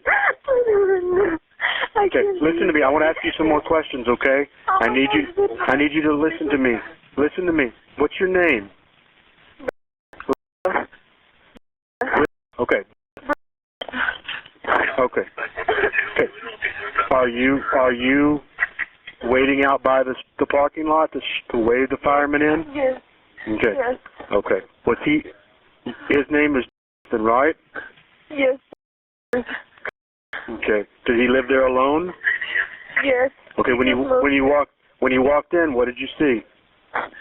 We were just having a discussion, and we were just talking, and then he just said that he loved me, and I didn't believe him, and he said he was gonna prove that he was. Okay. And so what? I didn't know that he had a gun. Did he do that while you were there? Yes. When officers arrived, the 27-year-old was found dead in his bed. Jonathan's girlfriend of 3 months, Brenda Lazaro, claimed that he himself, but his family, especially his mother Pam, never believed that narrative. First of all, he would not have ever himself. So does not cross in your mind. That'll never cross my mind. Never. Instead, she is convinced that Brenda murdered her son. Jonathan had so much to live for: a new apartment, a job he loved, and a promising future. The idea that he would end his own life over a brief relationship didn't make sense. This sentiment was shared by his sister, Danny, and his friends. He got a new car recently, and he was really happy with where he was going. Actually, Danny, no, open this one first. So he was just a giant teddy bear, you know? Anything he could do to make somebody happy, he would do. He was the kind of guy where he fell hard. He was a very touchy-feely, affectionate person. He always had a hand on her shoulder. In fact, Brenda and Danny were good friends for about 2 years before the couple started dating. Was she your friend before she was your brother's girlfriend? She was a good friend of mine for about 2 years. She and I were paired to choreograph a fight scene together. That's how we became friends. Well, he told me he was interested in her. He actually asked for my permission to ask her out because he knew she was my friend and he didn't want to get in between that. And significant inconsistencies in Brenda's story continued to emerge, including a 30-minute delay before the 911 call. Initially, she told authorities that Jonathan had been acting strangely and without any prior warning, had fired the shot to prove his love for her. But in another version, Brenda suggested that her boyfriend may have been playing around with the gun when it accidentally went off, a tragic mistake rather than a deliberate act. What followed the gunshot also varied, with the woman saying she had reacted immediately and provided aid, then later saying there was a brief pause while she was unsure of what happened and wasn't sure. One thing that would likely be consistent is forensic evidence, if it was collected properly. Gun primer was found on Brenda's hands and clothes, indicating she was in the room when the gun was fired, evidence that seemed to point directly at her. Yet, the police investigation stalled. Frustrated with the lack of progress, the Cruz family filed a wrongful death suit in 2016. It allowed them to depose witnesses and dig deeper into Brenda's past, leading to the discovery that Brenda's ex-boyfriend had also experienced her violent outbursts and extreme jealousy. She was jealous of any woman I talked to. She just got crazy whenever I went around any girl. He claimed that she had threatened to kill his mother and had even harmed herself during uncontrollable rages. These revelations painted a disturbing picture of Brenda as someone who could be driven to violence by intense emotional turmoil. It didn't stop there. Further investigation revealed that Coppell Police Department had not provided crucial information to the medical examiner, who ruled Jonathan's death as undetermined. The examiner hadn't been told it was a potential homicide, which could have influenced his findings. And the police had been reluctant to test critical evidence, which compromised the case. One such key piece was the shirt Jonathan was wearing when he died, which the family believes will finally prove that he could not have fired the shot. The crews were only given this more than a decade after the incident. In 2022, they won the wrongful death civil lawsuit against Brenda Lazaro. The jury awarded the Cruz family $206 million, holding Lazaro responsible for Jonathan's death. Despite the mounting evidence against Brenda, including her contradictory statements, the gun primer found on her hands, and the jury's finding, the police ultimately decided to leave the case open but inactive. Brenda, now married with children, has never commented on the case, pleading the fifth and maintaining her silence. The Cruz family say they will not stop fighting for justice.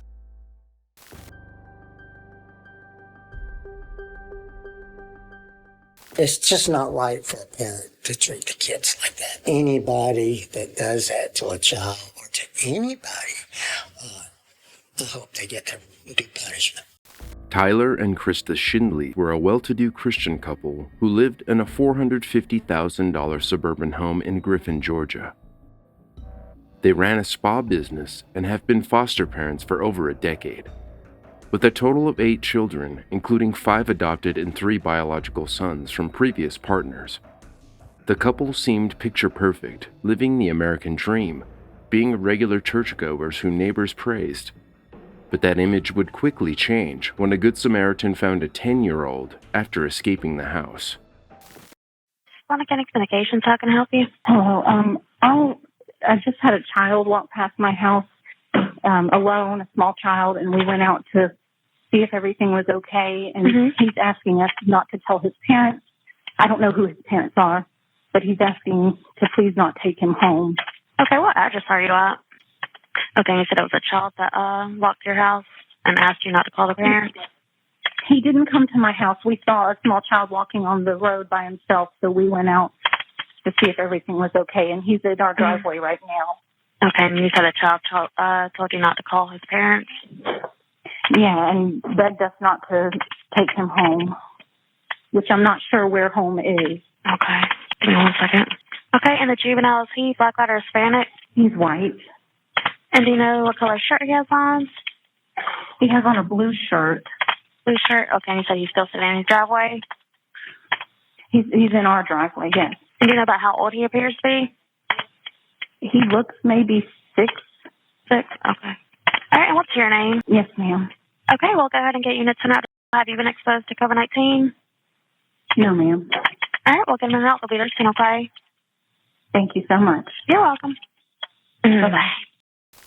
The Good Samaritan ushered the youngster into her garage even as Krista raced out of her home and drove around the neighborhood anxiously looking for him. The 47-year-old woman was a franchise owner of the Peachtree City True Rest Float Spa, and 46-year-old Tyler was listed as a manager at an Under Armour store. The parents were arrested and charged with attempted manslaughter and child abuse. The victim's half-brother, 20-year-old Ethan Washburn, has also been charged with aggravated assault. After being found, the child was rushed to a local hospital where police said he was stabilized and transferred to a second hospital for further treatment. Before the arrests, the Schindleys had only minor traffic offenses on their record. The couple is accused of causing cruel and excessive physical and mental pain. The Schindleys appeared in the county superior court, where prosecutors argued they had gained significant financial benefits from fostering children and had access to funds that could help them flee the jurisdiction. The judge denied bail, citing the seriousness of the offenses and the threat they pose to others. The offenses are said to have spanned from 2020 to 2023. Their next court hearing has yet to be scheduled.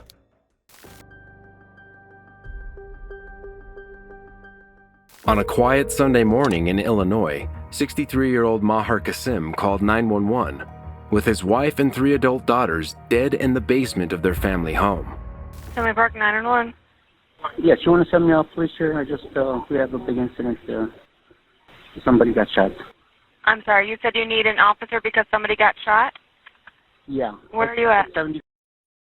Just send the police, please. Sir, I need you to answer my questions. Who got shot? Just send the police. Sir, please answer my questions. Who got shot? My wife. Your wife? Is she conscious and breathing? Excuse me. Is Send the she police. conscious and breathing? It wasn't until officers arrived at the scene that they discovered the bodies of Majeda Qasim and her daughters, Halema and Zahia and Hanan, in the basement. Each had been shot multiple times. Maher later admitted to the killings, and their 19-year-old son witnessed the horrific events. The motive behind the murders was allegedly a quarrel over finances that escalated beyond control. The 63-year-old, who had recently retired after working for decades to provide for his family, expressed deep frustration and resentment, telling police, "The defendant was recorded volunteering things about having just retired and that, quote, she treats me like a dog. I worked 40 years, unquote. And, quote, I worked all my life to give my family a better home, and they treat me like a dog, unquote." He said he felt unappreciated and overwhelmed by what he perceived as his family's ingratitude and their focus on money. The daughters were described as thoughtful, caring individuals with bright futures. One daughter was a speech pathology student, while another had recently visited Mecca. Their mother, Majeda, was remembered for her deep devotion to her family and religion. I just can't believe something so terrible happened inside those walls. I keep imagining what she was doing, like moments before she was taken. Maher Qasim has been charged with 4 counts of first-degree murder and remains in custody as the legal process unfolds. A mother and her 3 daughters are gone. Murdered in an act of senseless domestic violence. The entire Tinley Park community is heartbroken at the loss of these 4 innocent women, and we grieve alongside the family, friends, and neighbors who love them. This was a very traumatic scene for everybody involved, and our focus is on the family and our first responders. Our public safety team has extensive experience with crisis intervention, along with peer support for our first responders for the betterment of their mental health. We do know that the family is of Arab descent, of Palestinian descent. They are Muslim. And at this point, this has nothing to do with Islam or any other religion. This is about power and control. This is about gender-based violence. This is not something that the community condones or the religion condones. And we have been talking and working about domestic violence for the past 21 years. As the only surviving family member besides the alleged killer, the 19-year-old now faces a future forever altered by the unimaginable events he witnessed.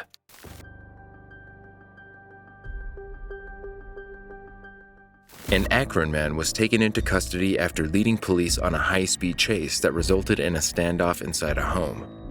In December 2017, the driver called 911 and stated he had a gun and would harm himself and his passenger if the pursuit continued. Hello? Hello, Sacramento 911. I'm on the highway. Listen, I'm a paranoid schizophrenic, and I'm on meth, and there's police cars behind me chasing me. I have no... Okay, sir, you need to pull over and stop, sir. Chasing me, I'm going to and the person in my car. Okay, so you need to pull over and listen to their command. I'm not pulling over for nothing. Sir, you need to pull over. They do not back off. I'm me and the person in my car. You better tell them. Sir, do you have a weapon on you?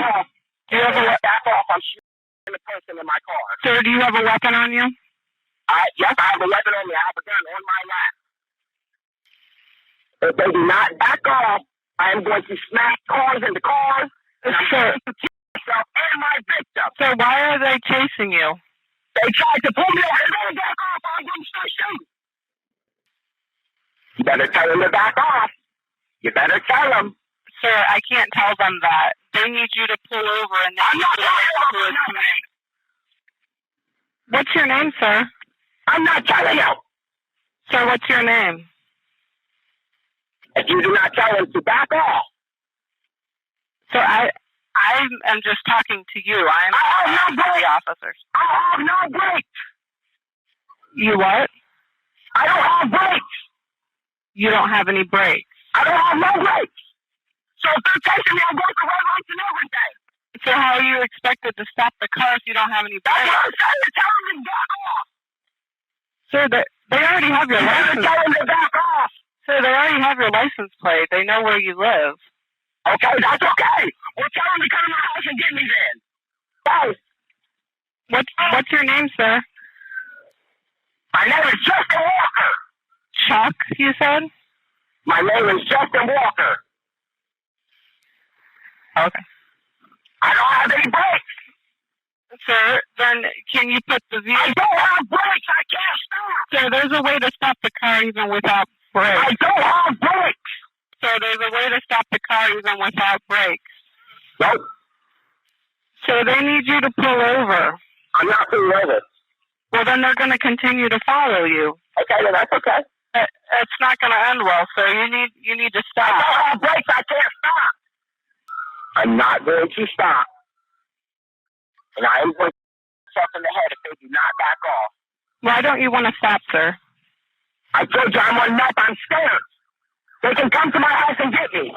Do you want the paramedics?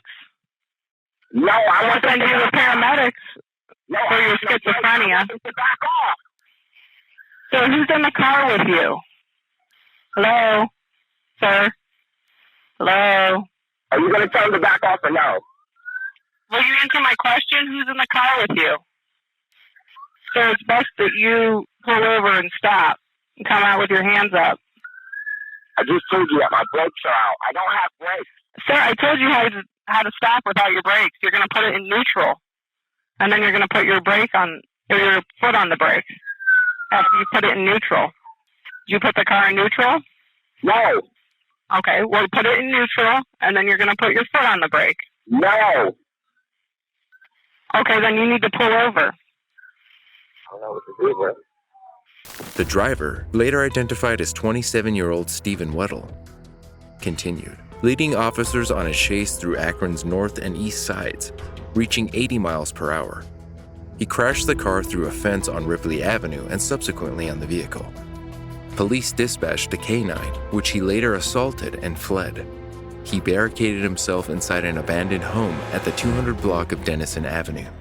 Police officers deployed chemical munitions into the home to get Weddle to surrender. He was charged with willful fleeing, obstructing official business, resisting arrest, and assaulting a police animal and facsimile firearm. According to police records, Weddle had 2 prior warrants for escape, assault, and felonious assault. Weddle's passenger was detained and later released. Police officers found a BB pistol inside the vehicle. Court records do not say when Weddle will make his first court appearance.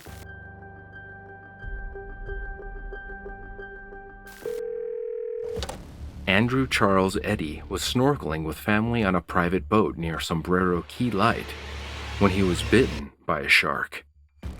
His pregnant wife jumped in to save him, while witnesses on board quickly called 911.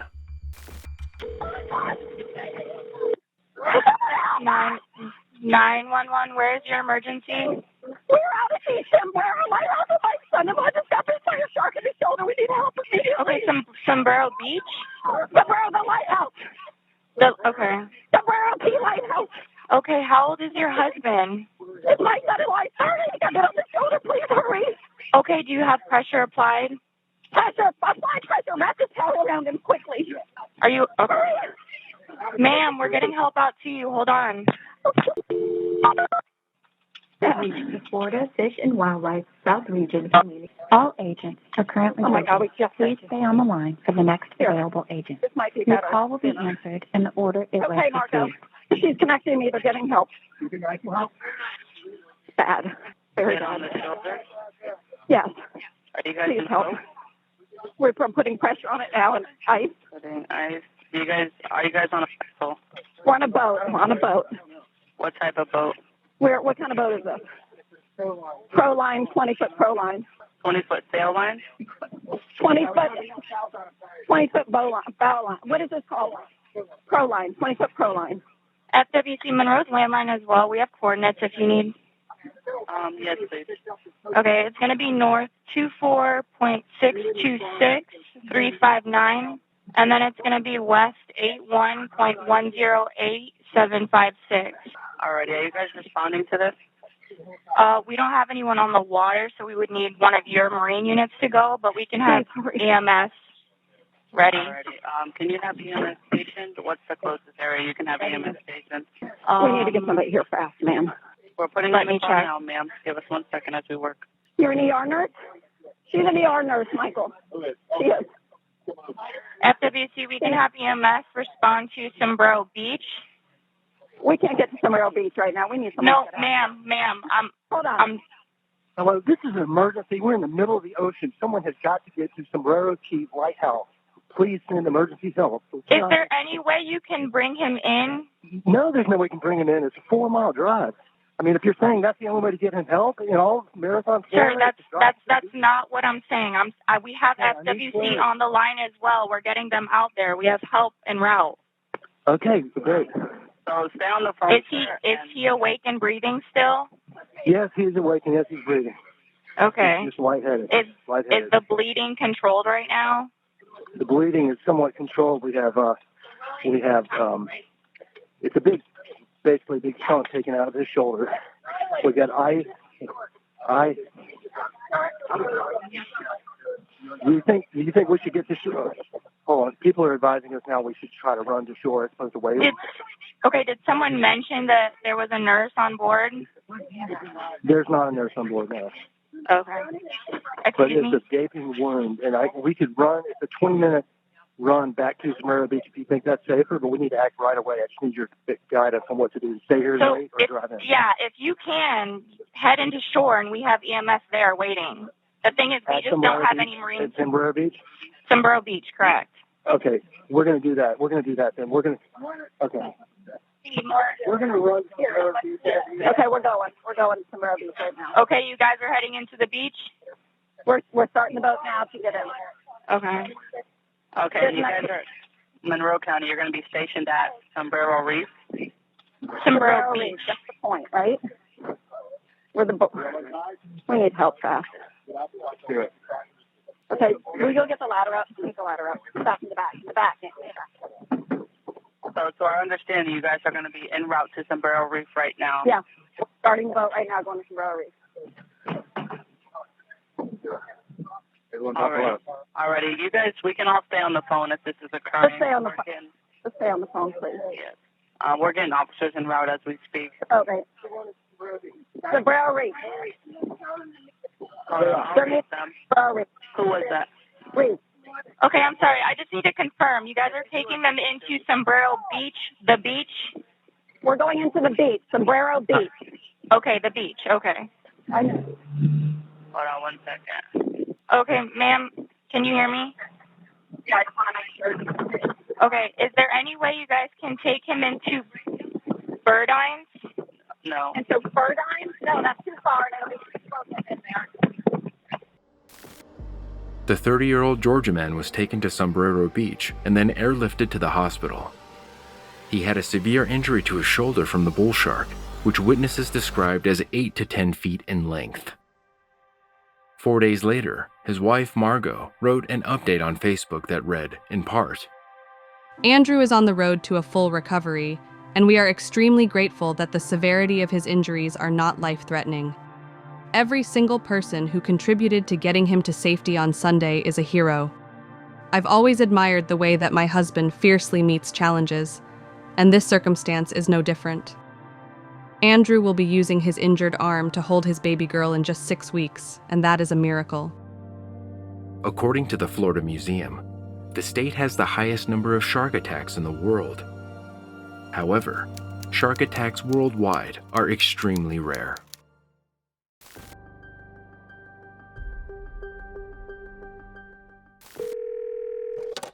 Nicholas Roski stood outside the home of Supreme Court Justice Brett Kavanaugh, his hands gripping a backpack filled with weapons. A loaded Glock 17, zip ties, duct tape, and a tactical knife were all within reach. He had traveled across the country for this moment, but something made him stop. From the shadows, watching U.S. Marshals guarding the house, the weight of what he was about to do began to settle in. His mind raced. Suddenly, he reached for his phone and texted his sister, revealing the dark plan he'd come to carry out. Her response gave him pause. Then, he made a call that would change everything. Hello. Montgomery County 911, on a recorded line. You said you have an emergency. What's the address? I'm sorry. What's your name? Tell me exactly what happened. I'm having thoughts. Say your last name again. Okay, so tell me exactly what happened when you say these thoughts. I've been having them for a long time. I'm from California. I came over here to act on them. This address on, or you at the location now? Yes, I'm looking at. Are you thinking of hurting anyone, including yourself? Yes. Do you have access to any weapons? Yes, I brought a firearm with me, but it's unloaded and locked in a case. Okay, and where's the firearm now? It's in a suitcase. It's a black suitcase. I'm standing near it, but the suitcase is zip tied shut. I just came from the airport. I need to get your description. What race are you? I'm white. I have short light brown hair. I'm wearing a gray shirt and black pants. How old are you? I'm 26. And you mentioned a suitcase. Are you carrying a suitcase? Do you have any other items you're carrying? There's a backpack, but the backpack just has like jackets and random stuff in it, no weapons in there. What's your height and weight? I am about 6 feet tall and I weigh 170 pounds. Have you been using alcohol or drugs today? No. Do you need medical attention? I need psychiatric help. But no, I'm not injured if that's what you're asking. Not physically. All right, so I want to make sure you understand, don't approach officers with any weapons in your hands. Okay, make sure you can keep your hands visible at all times. Make sure you follow their commands when they come out and speak with you. They're going to be dispensed as soon as possible. And again, you said that you're having light brown hair and with a suitcase and just a gray shirt and black pants. Is anyone else there with you? No, I'm by myself. Are you on foot? You're in a car?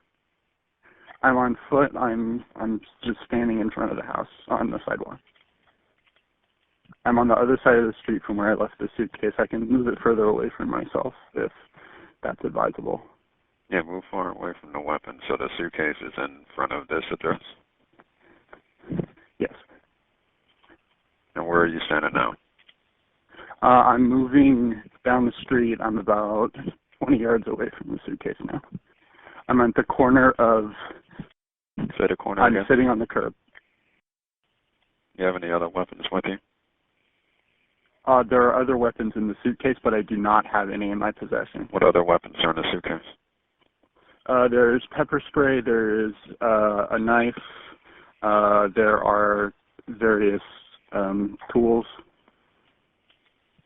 No other firearms.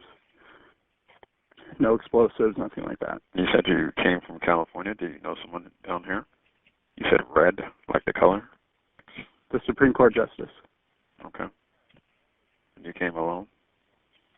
Correct. Okay.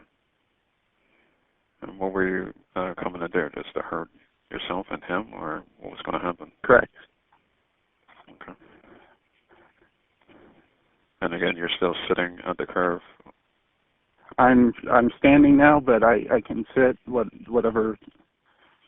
I want to be fully compliant, so whatever they want me to do, I'll do. So again, they're going to be in contact with you as soon as possible. Okay. And did you come in a vehicle previously and then started walking to the I took a taxi from the airport.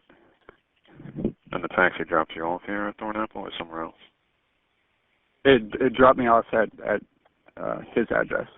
I'm just around the corner from it. Okay. And right now you don't have any other items or weapons or anything, is that what you're saying? No, I don't. Here, I'm gonna completely empty my pockets. I have some like pieces of paper from the airport, but nothing else. And you're still standing at the curb here at the...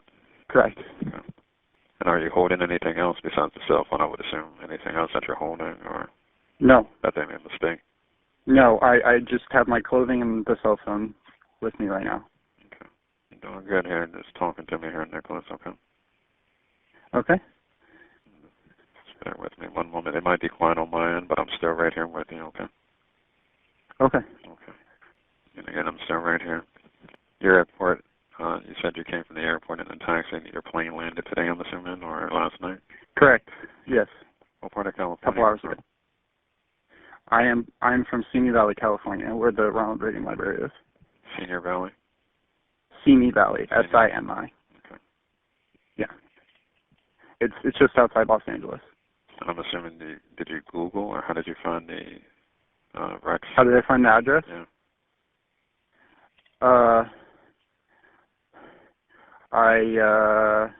Let me think. I'm not sure how I found the street, but there was an article that has a picture of the front of this house on it and has the street number. And then I cross-reference it with, so the house said on it, and then I looked up, and it says he lives in Maryland, so I found only the address that's in Maryland, and it was here. And I looked at the pictures from the press, from various protests, whatever, and I compared it to the outside of this house, and it matched. Okay. Now, I understand you said that, you need, but again, they are going to come to help you, okay? Were you trying to hurt yourself as well, like in this process? Yes, I was going to kill myself. Okay. And why did you want to do that if you were thinking about hurting someone else and yourself? Or I'm just trying. Because I didn't think I could get away with it, and also I've been for a long time. I've been hospitalized multiple times. I hear police sirens currently. Yeah, they're coming lights and signs, but they're coming to help you. Just keep talking to me. You're doing fine. Okay. Okay, so you said you thought about this before? Correct. Okay. Just keep breathing. You're doing fine. Okay. And why did you want to hurt yourself before? I'd been diagnosed with You have family in California out there in Simi Valley? Yes, I live with my parents. Okay. Do they know what's going on, or? Nope, they're in vacation in Hawaii. You have any children or any loved ones? I do not have any children. Okay. Any pets? Any sports or anything? Yeah, there's a dog at home. What's your dog's name? Molly. Molly. What kind of dog do you have? It's a cockapoo. Okay. Is that your first dog, or? No, I had dogs previously. Okay. Oh, they're almost here. There's a car just stopped in the middle of the street, but it doesn't have... Again, they're only coming to help you. No. It's not... It doesn't have the flashing lights or anything. It's just like an unmarked car with its headlights on. Okay. Down Thorn-Apple. No one's coming out of it or anything that I can see. That's fine. Just stay, like I said, just make sure everything stays visible. Yep. And again, if they give you any commands or anything, we can always disconnect, okay? But just make sure you follow their commands, okay? Okay. And you said, maybe I missed it, I apologize. You said Molly was how old? I know you said it's not your first dog. She's 18 years old. Oh, wow, okay. Oh, I got Reiki and all that. Did you grow up in California? Yep. Your whole life? Never lived anywhere else? No. Oh. No, I lived in Seattle briefly. Okay. Which one do you like better, Seattle? Because I would assume that's a different atmosphere there compared to outside of Los Angeles. It is a different atmosphere. Which one did you like more? Well, I never... Yes, they're here. I'm going to hang up. Okay, go ahead and speak with them. The 26-year-old had traveled over 2,500 miles from Simi Valley, California to Chevy Chase, Maryland, with a singular purpose to act on a deadly plan. But now he just wanted someone to stop him. Shortly after 1:30 a.m. later, officers arrived on the scene. They found Nicholas walking down the street, still on the phone with the 911 operator. He was arrested without incident. After his arrest, Roski admitted to authorities that he had been struggling for weeks. He felt overwhelmed, angry, and lost. And according to court documents, Rosk was upset over the leaked draft opinion suggesting that Roe v. Wade would be overturned and that Kavanaugh would also loosen gun control laws. In that moment of crisis, his sister's words and the calm voice of the 911 operator convinced him to step back from the brink. Roski now faces charges of attempting to murder a justice of the United States Supreme Court, a crime that carries a maximum sentence of life in prison. He has pleaded not guilty, and so far, a mental evaluation has not been requested. The trial is scheduled to start in June 2025. A frantic 911 call on the morning of April 13th led police to a tragic discovery. 39-year-old Brandon Clark had been shot dead. What is the location of the emergency? Hello? He turned around, bro. Hello, is anyone there? He was trying to hit me with something. And I saw him once and I ran, bro. Hello, can you hear me? Hello. Hi, this is Grand Rapids 911. What's the location of your emergency? Where we going, sir? 911. What's Hello? the location of the emergency? It happened on Lafayette. Where Can I on get an officer Lafayette? there? Huh? Where? 12 Lafayette. 12 Lafayette? Is that where you are now? Yeah. Okay, is that northeast or Can southeast? I get the ambulance too? Well, sir, I'm trying to get the address first. That was northeast or southeast? Southeast. Southeast, okay. Is that a whole house or an apartment? But I'm going to. Dad, talk. Sir, I'm trying to help you, okay? Lafayette, please. 12 Lafayette, is that where you are now? Yeah, please. Okay, I'm not seeing you at that location. I'm seeing you on 131. Is that where you are? Come on, man. Okay, what's going on? What's going on at that address? You gotta get out, man. You gotta get off. Hello? Hello, what is that? What is going on there?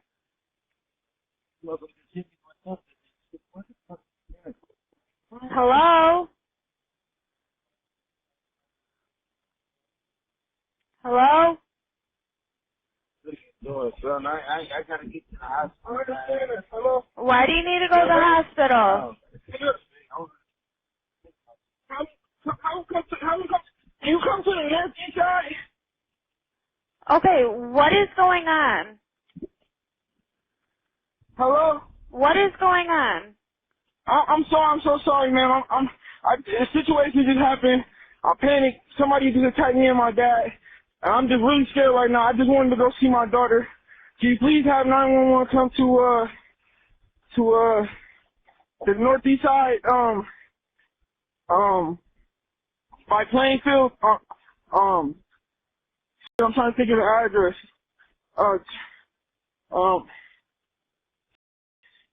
I can't think of the address. Can you have them come on Plainfield by the Birds King? I just need, please, and I need the ambulance for my dad hit. Please. Okay, where are you so I Please. can get an ambulance to you? I'm telling you where I'm going. I'm telling you where I'm going. I'm on the highway. Where are you right now? I'm I on need the you to highway. pull over. Man, I just... What happened to your father? Somebody attacked him with a brick. Somebody attacked me and maced me. Please, can you... Please. I'm just asking. Sir, I Please. need to understand what happened. Listen. I need, ma'am, I need the police. Can you please send out an officer to talk to me, please? Okay, I will send an officer to you, but I need to I know. need you to send multiple officers. I need to know where. A self-defense situation happened. I'm telling you right now, ma'am. Okay, it happened at 12 Lafayette Avenue Southeast. It happened on the southeast by the beer run. It was by the gas station. A man attacked me and my dad. Okay, what is your name? My name is Deshaun Catledge. Okay. And where are you right now? I'm on Leonard. Where on Leonard? I'm gonna be on Plainfield. Can you please? I'm telling you exactly where I'm gonna be at, ma'am. Where are you gonna be? On Plainfield. Where on Plainfield? At the Burger King, by the Burger King on Plainfield. Okay. You said Burger King on Plainfield? Yes. Okay, and okay, I'm gonna get my dad the phone so he can tell you. Can you please send him now? Yes, though? we will have someone meet you there, but I need to know where that altercation took place at. It took place on I'm trying to tell you that it's a store. It's a beer run called Beer Run Store. On Hall Street, and I forget the. Okay, that's the address you gave me. That's my dad's address. It's right down the street from there. That's why I gave you that address, because that's the only address I could think of. I didn't know the real actual address, so I just gave you my dad's address. But it's right there in that area. It's the liquor store right there. Okay, and who needs an ambulance? My dad needs an ambulance. He got hit with a brick. I got maced and I got hit, but please, man. Okay. I'm just really panicking right now. I'm panicking. Really. I'm just really, man. Okay, it's okay. We're gonna get help to you, okay? All right, I'm gonna get my dad the phone so he can please can you pull up to that Burger King, please. Okay, who are you having an altercation with? I don't know the guy. He walked up on me. Rapids 911, where's your emergency? Hello. Can you have him come to Paris Avenue Northeast? He said. I had him come to Plainfield. Okay, I need to verify the address. You said 23 Paris Avenue. 28 Paris Avenue. Northeast, yes. Okay. What's your name? Deshaun Catledge. You said Deshaun? Yes. Okay. Is this related to Lafayette? Yes, ma'am. Okay. Give me one moment. Yes. We'll have officers come talk to you. Do you have any weapons? Yeah, I put it down though, yes. Okay, where is it? It's in my car. It's off me. Okay, it's off of you? And it's in the car, you said? Yes. Can you please have them come here? Yep, they're on the way. All right, thank you. When Grand Rapids officers arrived at the scene near Highland Street and Lafayette Avenue, they found Brandon fatally wounded. Despite their efforts, he was pronounced dead at the scene. The victim fled a short distance on foot, attempted to get inside a residence there, we believe an acquaintance of the victim, and died on the threshold of that residence. 24-year-old Deshaun Catledge.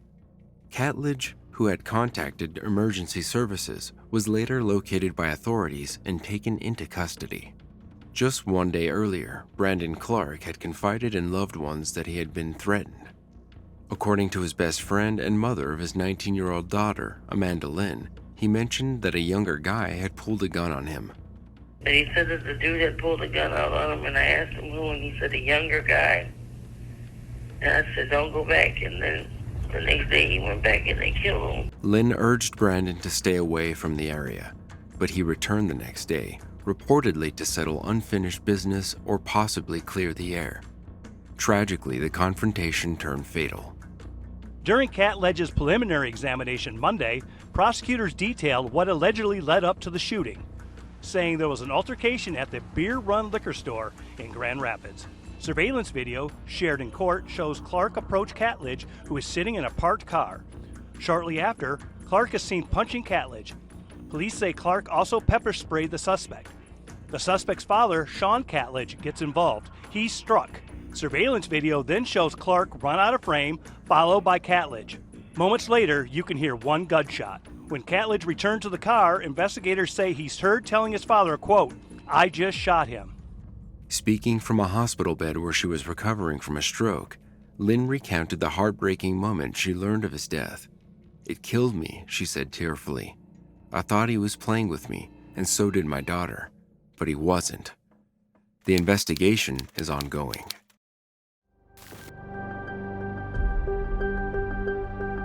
It was a horrifying scene straight out of a nightmare. A body engulfed in flames, burning in the middle of a quiet Florida alleyway in the quiet of the night. Hi, where am I? I'm Dixie and Fillmore. There's an alleyway right here, and there's like a little fire in the middle of the alleyway. And then like as I'm walking by, it kind of smells like dead something. It smells really bad. Okay, just stay on the line with me. I have fire rescue en route. Just before 1 a.m. on August 12th, a passerby walking in a suburban part of Hollywood, Florida, near Dixie Highway and Fillmore Street, noticed the fire in the alley. But as she got closer, the foul smell and the shape of what was burning told her this was something more sinister. When firefighters and police arrived, they confirmed her worst fear. It was a human body still burning in the alleyway. Engine 5 is on scene. Reference to a human body on fire. That's going to be the alleyway of Dixie Highway and Fillmore Street. Officers quickly blocked off the area and called in homicide detectives, who began their work as the flames died down. For nearly 6 hours, investigators scoured the scene, gathering whatever evidence they could from the charred remains and the surrounding area.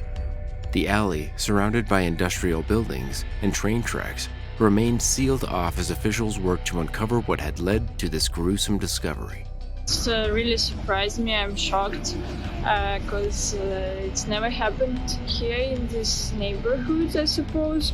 We just have some maybe episodes of homeless people or a bit crazy, but that's it. Now, a few months later, there's been a major development. Police have arrested 41-year-old Marquise Denmark in connection with the case. He's facing charges related to improper handling of human remains and failing to report a death to the medical examiner. Detectives tracked the suspect down on October 7th at a park in Hallandale Beach, where officers found him after hours with ecstasy pills in his pocket and outstanding warrants related to the Hollywood case. Authorities have also recovered a vehicle connected to the investigation, but they haven't revealed how it ties into the crime. So far, Denmark hasn't been directly linked to the woman's death, and police have not identified the victim, referring to her as only Jane Doe. As detectives continue to piece together the events that led to this horrifying scene, the community remains on edge, wondering what else might emerge from the shadows of that August night. For more True 911 calls, watch this episode next.